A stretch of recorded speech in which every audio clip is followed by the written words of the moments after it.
Acha bacha, starting with the name of Allah Almighty. In today's lecture we are going to discuss problem number 14-8. In 14-8 they have given you the earning per share, and later on they have given you the instruction to solve requirement A, B, C and D. In each requirement they have different dividend policies, and what you have to do, you just have to follow them. What so first of all, what you have to do is to make a table and then the earning per share. Fine. 2005, 2006, 2007, 2008, 2009, 2010, 2011 and then 2012. Fine. Then they have given you the earning per share 0.44, $1, $0.60, $1.05,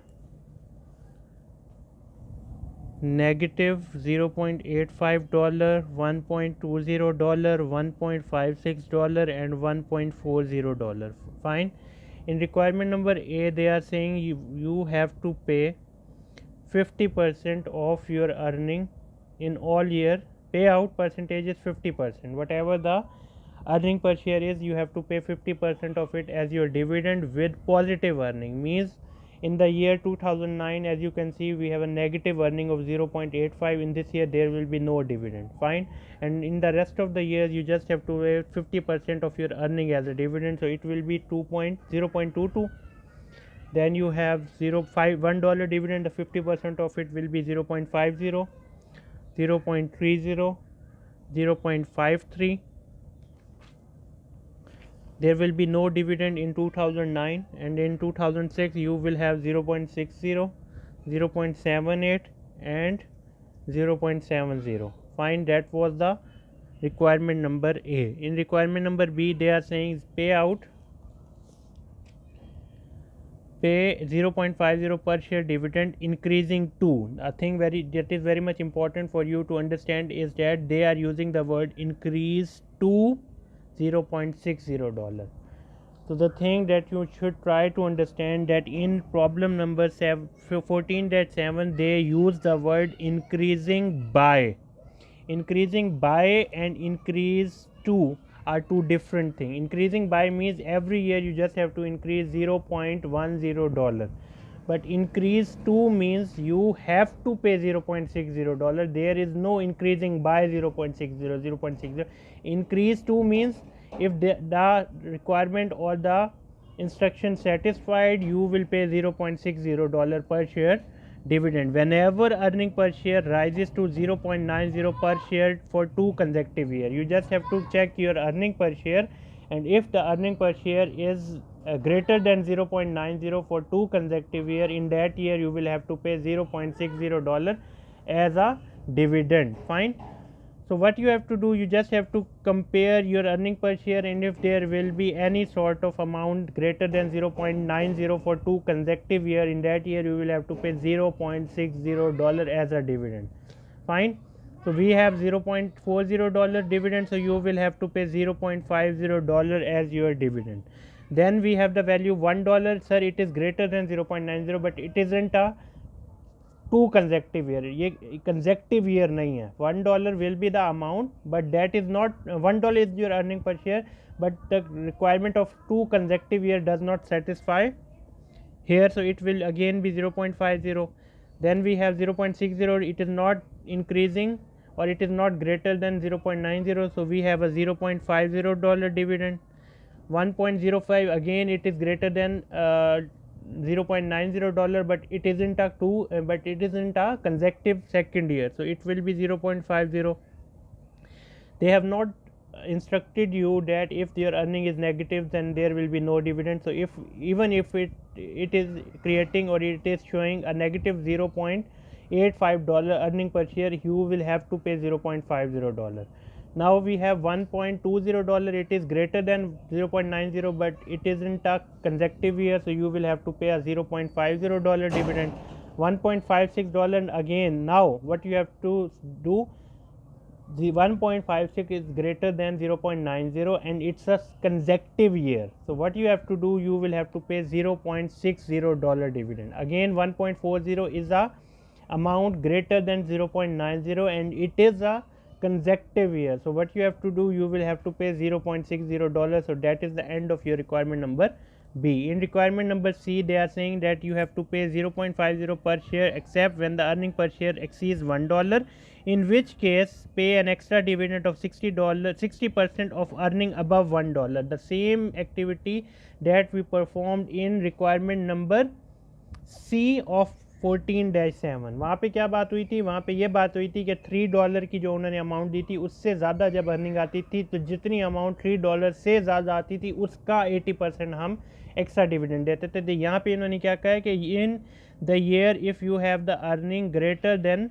$1 exceeds $1, so in which case pay an extra dividend of 60% of earning above $1 per share. जितनी amount $1 से ज़्यादा होगी उस amount का 60% extra dividend देंगे, वरना आपने कितना डिविडेंड देना है, $0.50 का। तो सिंपल सी हमारी कहानी। अब यहाँ पे चेक करना है कि $1, यहाँ पे सी पार्ट को सॉल्व करते हैं।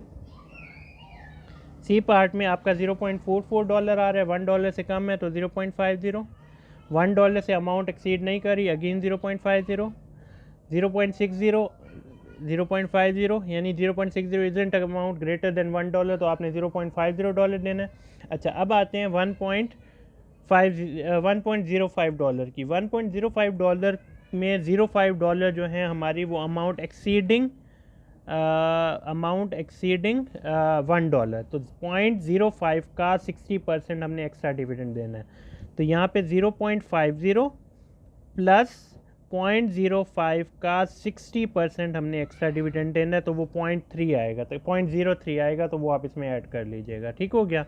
उसके बाद नेगेटिव 0.85 है तो हम अगेन 0.50 डिविडेंड देंगे, because they have not instructed you that if there will be negative earning no dividend, तो चाहे ये नेगेटिव है आपने $0.50 डिविडेंड देना है। ठीक है। उसके बाद $1.20 में अमाउंट एक्सीडिंग $1 इज 0.20, उस अमाउंट का 60% डिविडेंड देना है, तो हमारा डिविडेंड कितना आएगा, 0.50 प्लस $0.20 का 60% एक्स्ट्रा डिविडेंड दे देंगे।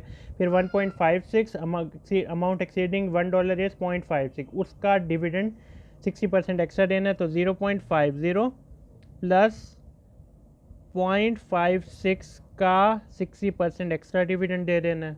वो जो 1.40 $1 की सेटिस्फैक्शन रिक्वायरमेंट पूरी हो रही है, तो यू जस्ट हैव टू पे 0.50 प्लस 0.40 का 60% आपने एक्स्ट्रा डिविडेंड देना है। So that is the end of your numerical part number C. In part number D what they are doing, they are giving you a policy, combine the policy described in part B and C. B and C की policy को combine करें, यानी आप B को दोबारा पढ़ लेते हैं। वो कहते हैं कि पे 0.50 per share and increase to 0.60 per share whenever earning per share rises above 0.90 for 2 consecutive years. और C में क्या कहते हैं, 0.50 per share when earning exceeds $1 per share, in which case पे an extra dividend of 60% of earning above $1। ठीक है। कहते हैं इन दोनों पॉलिसीज़ को कंबाइन करें। कंबाइन करने के बाद आपने क्या करना है, when the dividend is raised in part B, जहाँ जहाँ डिविडेंड बी में रेज़ किया है, यानी यहाँ पे, और यहाँ पे बी में देखें तो डिविडेंड हमने किस किस साल में रेज़ किया है, 2011 में रेज़ किया था और 2012 में। यानी जो डी रिक्वायरमेंट में पहली बात उन्होंने किया है कि जहाँ जहाँ बी पार्ट में आपने when the dividend is raised in part B, raise the excess dividend base in part C from $1 to 1.10 per share। तो वहाँ पे आपने जो $1 की बेस आपने ली थी सी पार्ट में, उसे बढ़ा के $1.10 की बेस इस्तेमाल करनी है। ठीक हो गया। अब सिंपल सी बात है कि हमने दोनों पॉलिसीज़ लेनी है बी और सी की। पहली बात करना क्या है कि बी पार्ट में जहाँ जहाँ आपने डिविडेंड बढ़ाया था उन जगहों पे सी पार्ट के अंदर उन जगहों में आपने raise the excess dividend base in part C from $1 to $1.10। $1.10 की बेस वो बढ़ा देना है। ये सिंपल सी कहानी है, ये सिंपल सी बात है जो आपने अप्लाई कर देनी है। अच्छा, अब हम करते हैं कि ठीक है, कंबाइन पॉलिसीज़ बी एंड सी की कर ली, और जहाँ जहाँ हमने बी के अंदर डिविडेंड ज़्यादा दिया है वहाँ वहाँ हमने $1 की बेस को $1.10 पर लेकर जाना है। बी रिक्वायरमेंट में हमने पढ़ा क्या था, हमने कहा था कि 0.50 पर शेयर डिविडेंड इंक्रीजेस टू 0.60 पर share when the earning per share rises above $0.90। जब हमारी डिविडेंड की पॉलिसी $0.90 पर आई, $0.90 पर आई, वहाँ पे हम $0.60 डिविडेंड देंगे। और कहाँ पे लेंगे कि जहाँ पे बी के अंदर हमने अपनी पॉलिसी को वाकई 0.860 दिया था, तो हमने दो जगहों पे दिया था। ठीक है, हमने दो जगहों पे अपनी पॉलिसी को 0.60 की दी थी, मतलब 0.60 पे हमने ज़्यादा डिविडेंड दिया था। तो हमने यहाँ पे सिंपल सी बात क्या करनी है, सेम आपने सी को एज इट इज़ लेके चलना है 0.50, फिर वही वाली लॉजिक 0.50, फिर आपने वही लॉजिक 0.50, फिर आपने यही लॉजिक, इसका जो जवाब आएगा दैट इज़ 0.53, फिर आपने यही सेम लेके चलना है 0.50। ठीक, उसके बाद आपने क्या करना है कि जहाँ जहाँ आपने जो क्या कहते हैं उसे, इसकी जो अमाउंट आएगी ना आपकी, ये भी आपका वही आएगी जो ऊपर इस वाले का आंसर आएगा ना, इसका आंसर आपका आएगा 0.62 आपकी ये एज इट इज़ आ गई।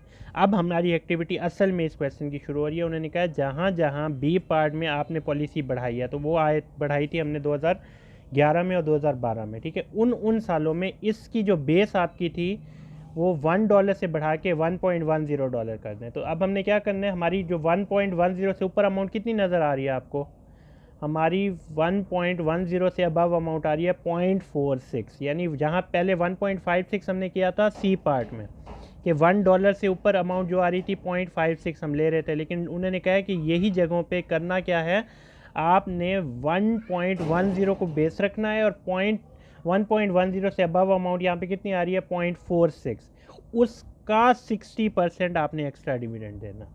इसी तरह यहाँ पे आ जाए, पहले हमने सी पार्ट में इसका क्या किया था 0.40 अबव अमाउंट $1 की थी और उसकी वैल्यू निकाली थी। अब आपने वैसे नहीं करना, अब आपने 0.40 की जगह 0.30 करना है, क्योंकि 1.40 से अबव 1.10 से अबव 1.40 में कितना है 0.30, उसका 60% आपने एक्स्ट्रा डिविडेंड देना है।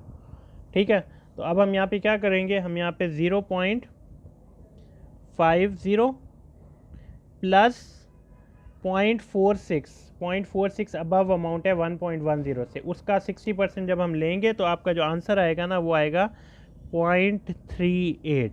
तो आपका जो टोटल आंसर आएगा 0.88 आ जाएगा। ये आपका क्वेश्चन नंबर 2-11 सॉल्व हो गया, 2011 सॉल्व हो गया। उसके बाद आप देखें 2012 में यहाँ पे भी हमने वही 0.50 की डिविडेंड देना है, लेकिन जहाँ जहाँ आपकी अमाउंट 1.10 से बढ़ी तो 0.30 बढ़ी, कितनी अमाउंट 1.10 से बढ़ी हुई है 0. इसका 60% आपने एक्स्ट्रा डिविडेंड देना है। तो यहाँ पे मैं लिखता हूँ इसका 60% जो आपकी अमाउंट आएगी ना वो आपकी तकरीबन आएगी 0.28। तो 0.28 will be the extra dividend that you have to pay, 0.78 will be your answer. So that is the end of your problem 14-8. In 14-9 we will 14-9 will be discussed in the next video. Till then, Allah Hafiz. Thank you.